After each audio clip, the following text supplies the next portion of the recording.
Since summer is right around the corner, I think it's about time we talk about another game in the Nicktoons series that kinda has a summer vibe to it. Let's talk specifically about the second installment to the Nicktoons crossover games, Nicktoons Battle for Volcano Island.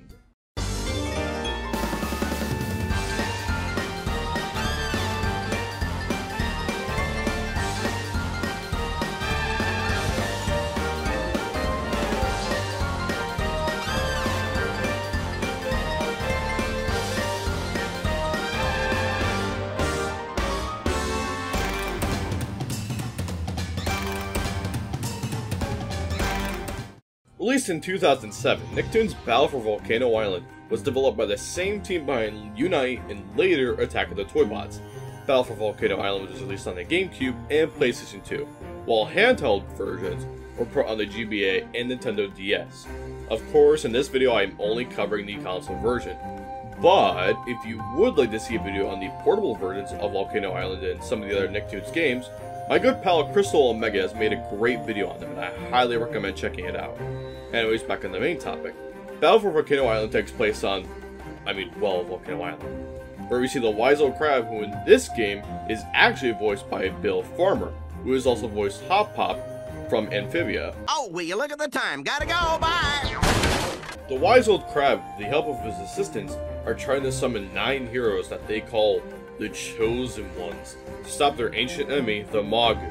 Before the wise old crab can finish the spell, the Magu interferes, which scatters the heroes across the island. Well, except for 2 of them. Hey! This doesn't look like Bikini Bottom. SpongeBob, where are we? Far from home, ghost boy. Landing in front of the wise old crab is Danny and SpongeBob, as he gives them the rundown of why he summoned him here to Volcano Island. And after that, the game begins with the wise old crab giving us tutorials like games, of course, usually would, like jumping, attacking, and using the new ranged attack. This new ranged attack would actually later return in Attack of the Toybots. As you go through the starting level, objects from the Nicktoons world starts falling in, like various cars, buildings, and even the crab mech from Nicktoons Unite Plankton used.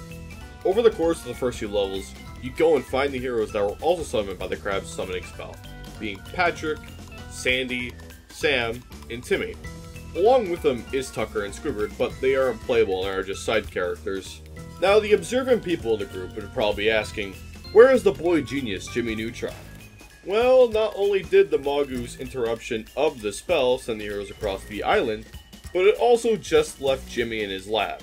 He does reveal, though, that the Magu has made a rift in time and space to absorb energy from their worlds. If he isn't stopped, it could suck up their worlds and destroy the multiverse.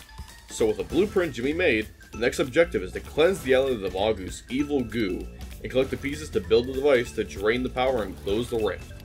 Once the device is made, the heroes go into the rift. Danny, SpongeBob, and somehow Squidward have to ascend the debris from the other worlds to get to the rift's core, while everyone else keeps the Magu busy. And soon, the rift is shut as the Magu is sealed away forever. Well, until Toybots, I guess. Aside from that, the heroes are praised for saving the island, and Jimmy successfully transports the heroes back to their respective worlds, and the game ends.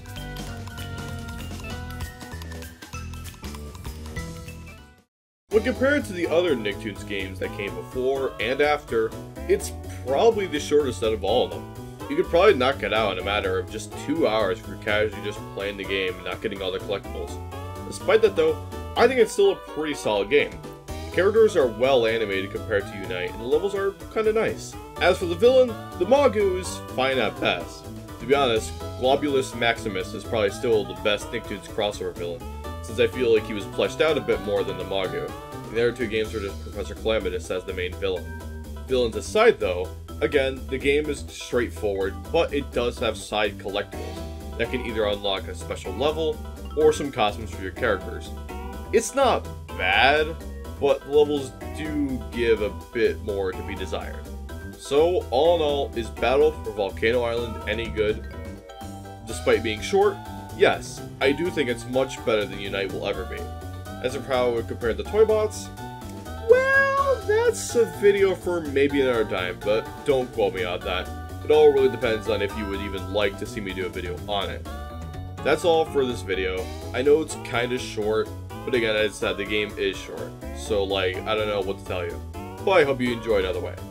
If you did, please hit the subscribe button, as we are about 50 subscribers away from hitting that 300 number. And hey, maybe leave a like, and even tell me what your favorite Nicktoons game was. With that all being said, I will see you all in the next video.